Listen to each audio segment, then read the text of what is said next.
ఈ వారం మీకోసం గ్రహాలు ఏం సిద్ధం చేశాయో ఒక్కొక్కటిగా చూద్దాం. ముందుగా సింహరాశివారిగా మీ అసలు స్వభావమేంటో అర్థం చేసుకుందాం. తర్వాత మీ ఉద్యోగం, వ్యాపారం, ఆర్థిక విషయాలు ఎలా ఉండబోతున్నాయో చర్చిద్దాం.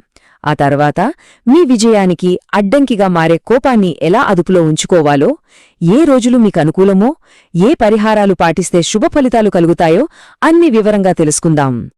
ఇక మొదటి భాగంలోకి అడుగుపెడతాం. అసలు సింహరాశివారు అంటే ఏంటి? మీ ప్రత్యేకత ఏంటి?